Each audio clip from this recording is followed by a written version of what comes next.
What is regenerative real estate and how is it helping agents connect with today's consumers? Be prepared to hear real estate talk in a way I guarantee you haven't heard before. With health and wellness being on everyone's minds today, is there a way realtors can ask better questions to help our clients in a new way? And why would we even want to do this? Well, we all know how saturated the marketplace is with agents, and if you want to stand out and have people pay attention to you, then you really need to say something different than I can help you find your dream home. We have Alissa Collins on the podcast today, and you are going to love this conversation we had.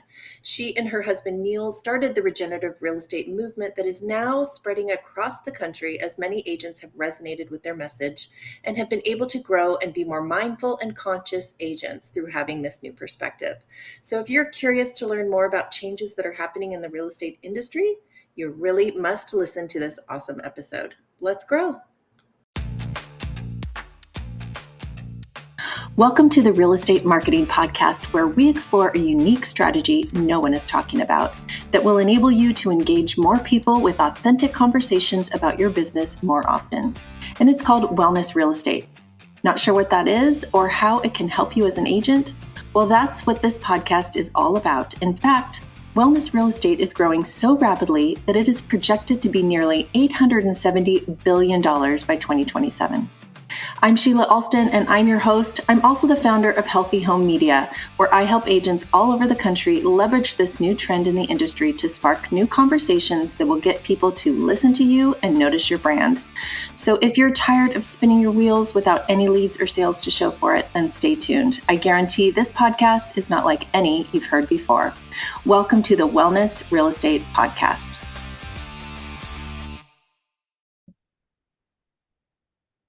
Okay, I'm so excited because I have Alissa Collins here, and she's been a guest on this podcast before telling us about regenerative real estate, but it's been a while. So I'm just super happy to have you on again so that you can just maybe tell us a little bit more about how regenerative real estate has evolved in the past couple of years and what it's doing for your agents. Welcome. Yeah, totally. Sheila, so good to be back. Actually, I just want to take a moment to remember that time in 2020 when it was the height of COVID and we were all making connections because the internet really did bring us together in the wellness space and the regenerative space.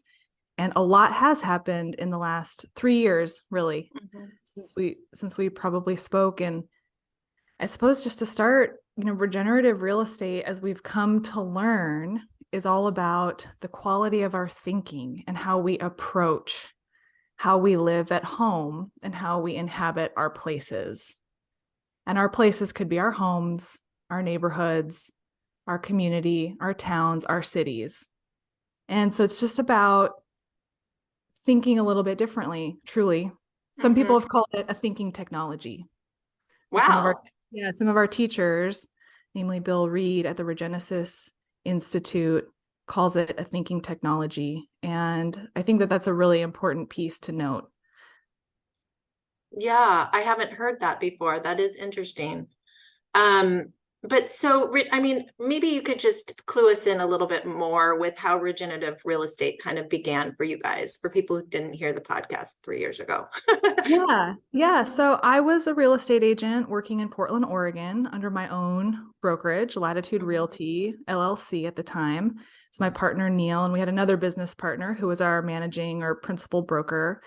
And a lot of my clients were asking really good questions about climate change and sustainability. And it would be questions such as, I heard, Alissa, that maybe I should transition my yard and get rid of the grass and turn it into a pollinator habitat, or I want to grow more food. How might I do that after I close on this house? Or another question is, I'm really interested in energy efficiency upgrades. How can I do that during this time of buying? And so we began to look at all, different financing strategies, whether it was through green mortgages or through getting second position loans through other financing entities to get a loan and add it into the transaction. So that way they could upgrade windows or insulation or things of that nature. It was really client-led. My clients were the ones asking me questions And I happen to have had a background in climate change adaptation. And so their questions, coupled with my background in climate change adaptation, helped me begin to see the pathway forward that, oh, actually, as a real estate agent and professional, I can give way better counsel. I can make sure that from the minute that we start engaging as, with a fiduciary agency here, that we can get the financing in order, we can do our due diligence, that domino effect goes into effect. And then by the time they're closing, actually maybe they're conserving cash on the back end and getting these upgrades financed through green mortgages and whatnot. Yeah, and I think there's so many agents that don't even know about green mortgages, right? And the banks don't talk about them because there's just a lot of work that the agents need to do to make them make them work. Yeah, loan officers too. Yeah. And right now, I want to give a shout out to Kevin Kane, based in Wisconsin, who's really figured out the formula with Green Homeowners United, who is providing a lot of information and a lot of value to our community. So that way we can just make sure that during that transaction, during the buy side, that domino sequence can at least be planned for. It doesn't always mean a green mortgage works, actually. So there's some interesting nuances to those conversations and what's going to work for the client, but at least we have the capacity to help them plan and see it's like a larger strategy over Right. time. So so there it kind of gets into the thinking piece. How do we think about this moment in someone's life? What are the regenerative outcomes that can come from this planning? And regeneration also is to make decisions in service to life, which we can get into that. So there's a little bit of an external manifestation that happens. The house transforms and changes over time, but so does the person, because they've chosen to embark on this process of learning and changing. Well, and I love when you had told me too that you felt like the real estate world for you guys just started to be really transactional and you wanted to have a little bit more meaning in your business. So that's how you guys came up with even the name regenerative real estate. Is that right? Yeah, and we were really inspired by the regenerative agriculture movement. I think for us, it's just common knowledge that we have toxified our world through, pesticides and chemical agriculture. And, the big story for me is that my mother was really sick with cancer. My dad had also been sick with cancer in my younger years, like early 2000s. And when I say we, my brother was the one at a really young age, like 13, he was asking questions about the new house that we had built in 1999 in Anchorage, Alaska. And our dog actually got really sick after we moved in and got an autoimmune disease. And actually our dog had to be put down. And my brother and I think it was tied to building materials. Because then my dad also became sick with throat cancer. He was also a teacher. And so, sorry about that. So he was using his voice, but in my relationship to cancer, we know that sometimes there's weaknesses in our bodies. And so we think that like the combination of the new house that my parents built, that they were so excited about, coupled with overuse of a certain part of our body, made it to where he ended up developing cancer. So it's actually a really deep story for me about the quality of the building materials. So then fast forward, my mom is sick, and Neal and I, in our real estate business, we were just noticing that every home we were going into, especially here at the time we were in Portland, Oregon, we're just dealing with indoor air quality issues, mold. We're learning about volatile organic compounds, VOCs. We're learning about off-gassing. We're learning about the glues that go into the cabinetry. In addition, we're also learning about the supply chain of the materials going into the home and how many of these materials are not compostable or recyclable. They just end up back in a landfill. We had a property management company with 200 homes under management. Same thing. How do you create healthy environments for the people that are living there? So health and wellness was just so important because of course I had fear that I too might get sick and get cancer. And so I've had a story about this that I am really still unlearning for myself. But it related to my real estate business. And I felt like if I can give the best counsel that truly is going to help someone live healthy, vital, beautiful life, then that's my role. That's what I need to do. Well, So and that's I just love that you connected all those dots, because I think that some people think about those things, but they don't bring it back to what they're doing for work or their job or real estate for that matter. But since you guys started having a voice and talking about this, there's been a lot of agents around the country that have wanted to be a part of what you've been doing. Tell us yeah, about that. yeah. So Latitude is just such a beautiful community of real estate agents and other real estate professionals. We've had lenders in the community, and now we're starting to slowly grow with folks that don't have a lending license or a real estate license, but maybe they're in architecture, they're in design, but they work closely with agents or they work closely with those who are transacting land. And I have to say, regenerative real estate, we're on the edge of evolution. So we're over here in, a small fraction and corner of the internet. And each Latitude change agent is someone who is like kind of one of one or two of two in their place. Mm-hmm. And we're really experimenting because what works in Portland, Oregon, and now I live in Langley, Washington on Whidbey Island. What works for us here might be different than what works for someone in the Hudson Valley or Asheville. So we're really conscious of people's places and getting to know the uniqueness of place, and then that agent or that person's authentic self. So what inspires you, what enlivens you, so that way you can show up in your business and speak to the areas that are really important to you. And then we've learned since diving into this that the quality of the questions that we ask our clients is extremely important. Mm-hmm. Because we're not convincing a client to be regenerative. We're not. So I want to definitely make that clear. Like, we can't convince anybody. I did that for like 15 years in the climate change space. Like, Yeah. all this doom and gloom data, all this doom and gloom headline and information. Like, we're not motivated to act on that. We just retract in fear and constrict Mm-hmm. in fear. So I also say regenerative real estate is about finding what brings life force to you and like going in that direction. Mm-hmm. But that's why we ask our clients lots of questions when they're coming through their onboarding process, because once we know what they love, then the process of transformation, again, let's just like think about a home that they're buying. They can work in that vein. So if it's non-toxic materials for me, then I'm Mm-hmm. going to be analyzing everything from a non-toxic material standpoint. But then eventually my home will be non-toxic. And what's next for me? Oh, it's my garden. It's pollinator habitats, permaculture design. Oh, when I get those systems up and going, what's next? Oh, maybe I need an altar space and I need these sacred transition spaces from my home to my garden. And I want to walk from the mundane to the sacred. And now I'm bringing spirituality to my home. There's just like a multi-month or multi-year process that you could go on. Wow. Well, so if an agent came to you and said, I really resonate with what you're saying, I want to be a part of this, do they have to go through some sort of education themselves to be a part of Latitude? Or what are No, your requirements? actually, there are no requirements.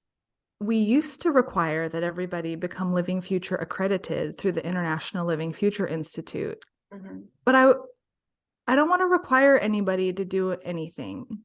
I want Mhm. it to be something that they genuinely want to learn from. So we have so many good options out there, right? Like Living Future accreditation, Well Built Institute, LEED, there's Eco Brokers, NAR Green. I mean, there's so many ways someone could begin, and it's just, where do you want? What as an agent makes you feel like you're going to add value to your business and to your client life? So start there.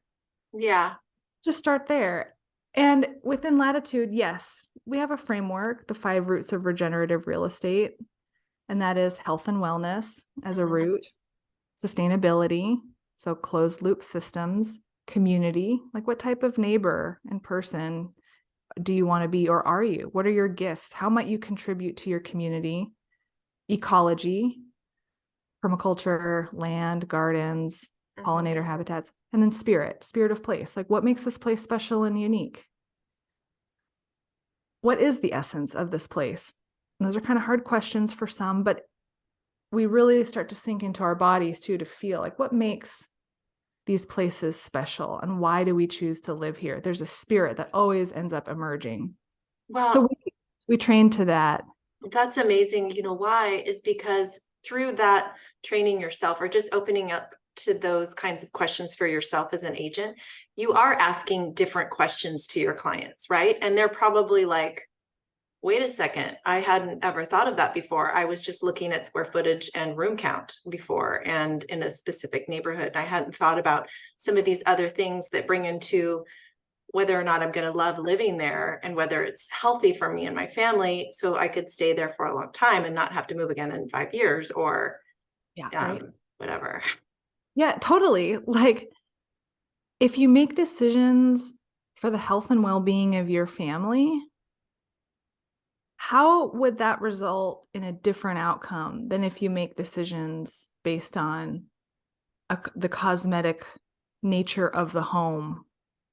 Now, I Mm-hmm. know we have to acknowledge market forces exist. Mm-hmm. We've both been in markets where days on market could be like 3 days, and you Mm-hmm. have to make offers.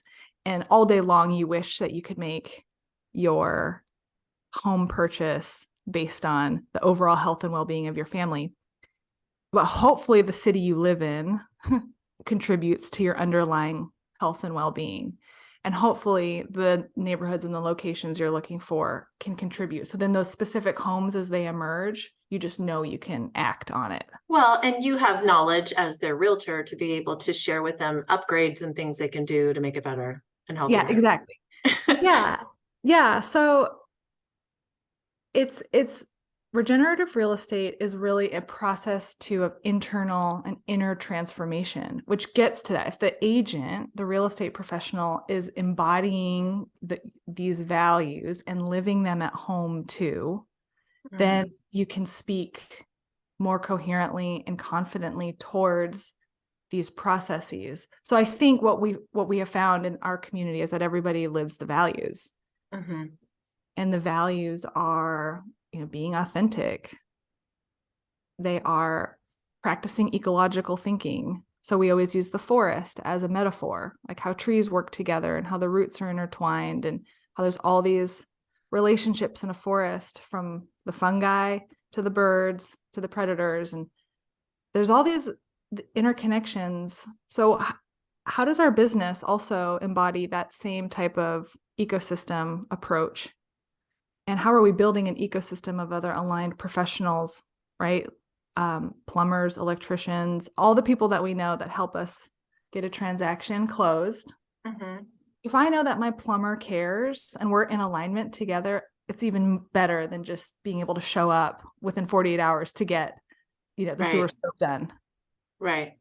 We can really align. Can we co-market together? Can we co-brand? Mhm. Imagine if the plumbers, which is how water flows, right? Mhm. We all go back to that, the adage of water is life. Well, oh my gosh, our plumbers are these amazing engineers. They know how to engineer water flow. Well, if our plumber cared about the quality of the water that flows and that we're drinking, added benefit. It's just such an added benefit to be in alignment with our vendor partners. So we also coach to asking our ecosystem partners or our vendor partners questions too. Yeah. So, Well, I mean, that's one of the big things that I'm trying to promote is just to expand your knowledge and network. If you're a regular agent out there and you haven't ever heard of regenerative real estate or any wellness real estate or anything like that, but you're trying to find a way to stand out, get noticed.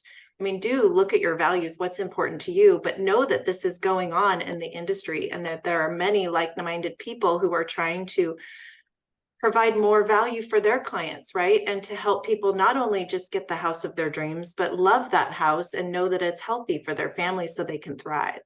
And if they take the time to get to know healthy home professionals, which there's a bunch of them out there, and they're all trying to educate the world by themselves. But the key, I believe, is agents connecting them with the consumers, right? Then it's one story, one voice, everybody's saying the same thing, and they're all able to use their specific gifts and talents and trade to help the clients. And it's better for everybody. oh yeah, and like the client appreciation events and parties can get really good. I mean, the Mm-hmm. quality of the food that we serve, the quality of the conversation, the purpose-driven nature of why we would gather, in 2019, when Neal and I, we were actually at that time of composting our Mhm. businesses. Some, would say we're shutting them down. But as I practice like the ecological metaphor, I'm like, we're composting our businesses at the time and thinking like, what's next?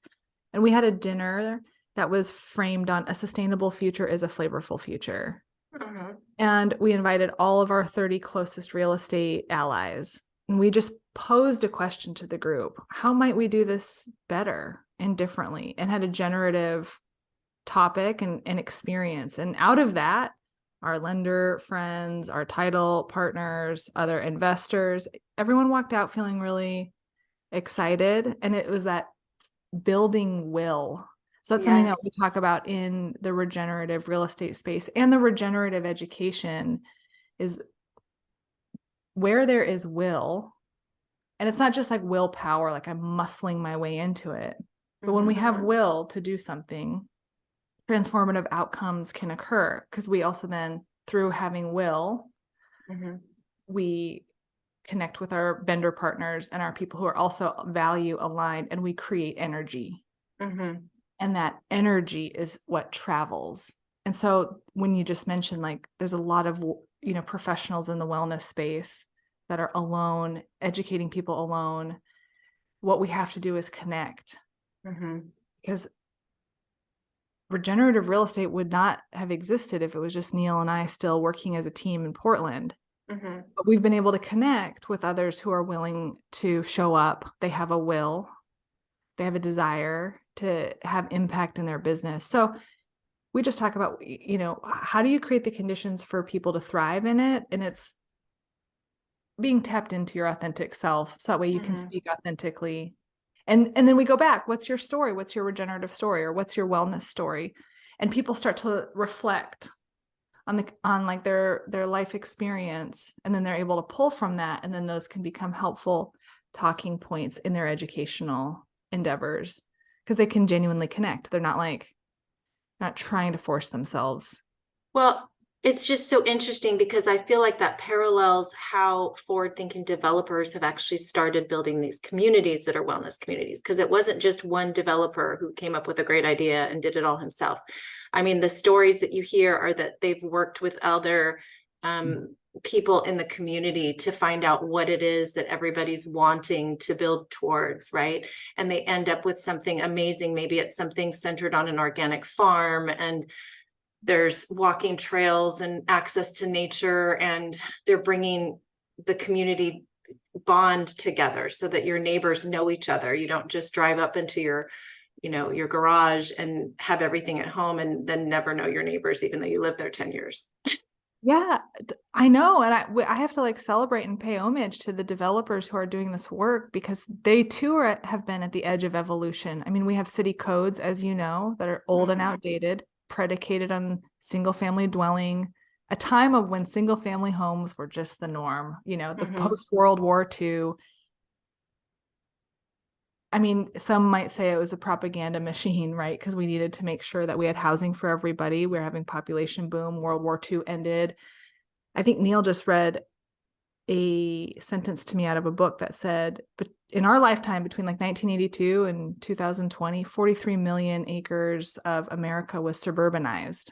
It's the entire Wow. size of Washington state. So Oh, in my wow. in my lifetime, 39 years, we're paving over, and we don't really know what we're paving over. There's demand, of course, right, for homes. Mm-hmm. We need them, home and habitat. But how do we do this with nature, with a value system? Mm-hmm. So that way we know our neighbors and we can work well together. So I really admire the developers who've been in that space chewing on these complex problems, because they have to become they have to work with the elected officials. They Mm-hmm. have to work with other businesses and engineers that want to do the work too. They have to find the money and the Mm-hmm. capital that gets its return, but also can create these special outcomes. So just incredible hats off to that work. Well, it's just when you are forward thinking and you're trying to think of things differently than everybody else, and Mhm. you get some good ideas and you collaborate with other people, and you put the needs and the benefit of the greater good ahead of your personal gain, the outcome is always better. I mean, those developers now have communities where people are thriving and property values go up, and it's become, you know, I mean, it will be a moneymaker for them because the money will just flow because of all the work that they've done and the good that they put out in the world anyways. Yeah. Yeah. So anyway, there's nothing else really to add. I completely Yeah. agree. And I think that what we're really chewing on in the regenerative real estate community, this is where the hard part is. There's the transaction. We've been talking about what it's like to be an agent, but some agents find themselves too on the board of their local community housing land trust. So Mm-hmm. one of our change agent colleagues, Kelsey in Bellingham, she's on the board of her community housing land trust. Neal, my partner and husband, he is now a founding board member of the new Home on Whidbey community housing land trust. So regeneration is ultimately about being in service to life. And some questions that people ask of us too is, well, what about access and what about affordability and how are we going to do this? So we also show up in our communities to make sure that affordable housing and access, especially for BIPOC communities, is a part of our conversation. So we always encourage our community as well that out of the transaction to donate a percentage to a regenerative outcome. And we name those regenerative outcomes as BIPOC homeownership initiatives, down payment assistance, or your local community housing land trust. So that way people who have been excluded are able to leverage these programs and systems too. So these are ways that even if the home that someone buys, they're going to be on their transformative journey with it, the agent, they can have agency and accountability into, okay, my dollars can flow towards these organizations that are also doing good work, which then we strengthen bonds in our communities by aligning with these nonprofits who are doing this too. So that's a really important piece to name at this moment. And that's where we're really going is, okay, how do more dollars also flow towards these organizations that are doing it so we don't have to recreate the wheel? Right. Well, so I mean, I imagine that when you started this, and even still, there's not probably very many regenerative homes out there. So if people aren't getting around, like, okay, so I might have these values and I might want to talk about this, but then, I look at a home and it's totally toxic, or maybe, and it's for sale and I want to be the listing agent, or someone wants to buy this house. How do I, as the agent, actually have a business and sell real estate when not all the properties out there are Yeah. regenerative? Actually, I'll just name it. There's like 4 regenerative properties that might get listed. Now, I say that tongue in cheek, but truly, those people are living there happily at this moment, Yeah. Yeah. and they're not selling anytime soon because they themselves, as property owners, are culture creators. Because if they are living there right now with these systems in place, and Mhm. they were doing that, let's say in the 80s or 90s or early 2000s, they were like figuring it out and DIYing it and finding some friends, and there was not an industry to support them in this. So with the sellers, we encourage anybody within the Latitude community who's selling under the Latitude brand to sell the homes and help their clients, even if it's not quote unquote regenerative. And I think that the gift that a listing agent within the Latitude community can offer is, what are some pathways forward for the future buyers, and even engage the buyer agent as in the spirit of cooperation and learning together how, oh my gosh, hey, like, look, here's the baseline report that we created for this house. And the baseline report is kind of also mirrored off of ecological baselines, like the environment is this right now, the house is this right now, but here's what it could become if we give these inputs to it, these investments. And so it's just about cooperation and sharing knowledge. And so that's how we have addressed that particular question, because Yeah. everyone still is making a living doing this and putting food on the table. And Mhm. when we do have a property owner that comes to us that has created a property that represents the roots of regenerative real estate, typically we'll get folks that have high performance homes, Mhm. or we'll have folks that have urban farms, or we'll Mhm. have folks that have permaculture designed yards. They just Mhm. want to make sure that that spirit, because that Mhm. that is where spirit comes in, Mhm. where that spirit gets acknowledged. We Well, we see you. yes. And because if you don't have the right representation that doesn't even know how to speak to that with people, that would easily get overlooked. And it is valuable. It does provide value. Yeah, I mean, think about the property owner that Mark Boss in Madison, Wisconsin represented, who did her permaculture design certificate, a couple $1,000s of investment there. Then she used her house as the case study, Mhm. bought all the plants, did all the design. There's definitely a couple $1,000s worth of work there. And then time. How do you Mhm. account for time as your Mhm. plants grow and mature? Because we know that a mature street tree in front of your house can have a value of between $7,000 and $10,000. Mhm. So it's about acknowledgement of the work too that they've done. And so we want all of our listings to not only be inspirational, but educational. Mhm. Oh my gosh, I love it. Well, so can you share the story maybe of how your agents are evolving too, just being part of your brand? Maybe I know it's been 3 years and how are they using this to grow their business and what are some stories you could share about that? Yeah. So there's kind of a myriad group of stories here. There's some that are doing a great job listing homes, and regenerative real estate is a tool in their tool belt. Hmm. Representing buyers or representing sellers, and they know now when certain opportunities come up in conversation that they can give the best counsel available today. And Hmm. it's a kind of a hidden gift. It's value. It just is value. Hmm. So they are doing exactly what they need to do as a real estate agent, telling people what they do Hmm. and telling people what they do, Yeah. inviting people in. But then we have those that are really focusing on specific areas. Like, I'm an expert in urban farming, and I want to make sure that I speak to the urban farmers of Madison, Wisconsin. And they find Mark.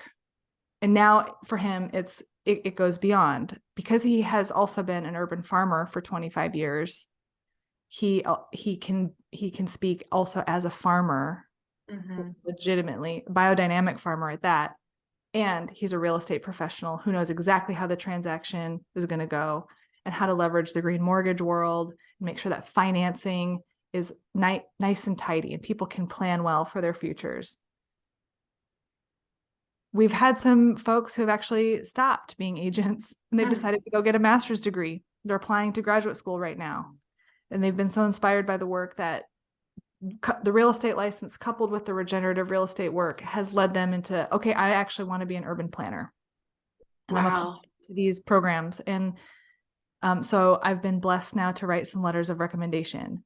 Or we've got folks who still have their real estate license, but are working for a new land bank in Minneapolis, doing commercial real estate activity.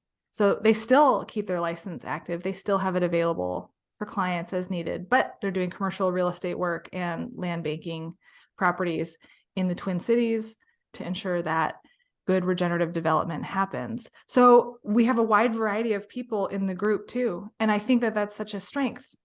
It's not just a group of real estate agents who talk all the time about real estate sales from an urban perspective, but we Hmm. have varied skill sets. And I think that it's incredibly helpful because there's diversity of experience, diversity of topic, expertise. And now, for instance, Neal, he has a client who as a developer, and they're talking about what the next development looks like. And Neal, he's been hired on as a consultant. So he's still selling real estate, but he's also now on the board of a community housing land trust and doing this consulting. So I think it gives people options, Hmm. especially if you are really career oriented. And the real estate license is still a very important license for everyone to hold, Hmm. because when Well, you're and it making, just seems like it's not limiting anymore because you're not putting someone in a box of being what everybody thinks a real estate agent is, yeah, and you can expand that. yeah. So we really refer to ourselves as real estate professionals or Hmm. licensed real estate professional, Hmm. and we we do encourage everyone to be explicit, though. That means that I help people buy and sell, Mm-hmm. or I consult on these types of projects. So just like any mastermind, it's still about the repetition and getting comfortable telling people what you do. Well, and I think for anyone who's just getting started or who's intrigued by this, just being a part of your network, you're just learning and you're like a sponge, and Yeah. you don't have to know everything from the beginning. You just connect and start using the connections that you have. Let me go ask this person, or let me connect you with this person, right? Totally. So want to make that very clear. Like, we don't turn folks away because you don't know, but what we do ask is that you show up ready and willing and able to go. Mm-hmm. It doesn't mean, but developing confidence is another piece that we've noticed, because some people Mm-hmm. just don't feel confident because they don't feel like the expert. Mm-hmm. But again, just exactly to your point, Sheila, it's like you just tell that person, like, I actually don't know the answer to that. That's thanks. I'm going to go find out. Mm-hmm. And you just learn by doing.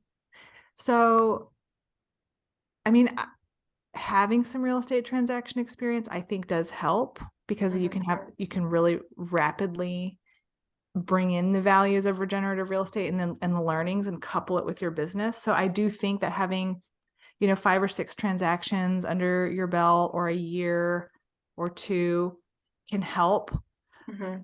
But if you're a new agent and you want to do it, then we want to have a conversation and just see where your energy levels are at, because I don't want people to get overwhelmed. That's the thing. You are hitting on that. It can be overwhelming, and it's just overwhelming enough getting to learn how a transaction works. What's escrow? Oh, I have to get the earnest money check submitted by this time in these days. Mm-hmm. I mean, those things are really, we know how important that is.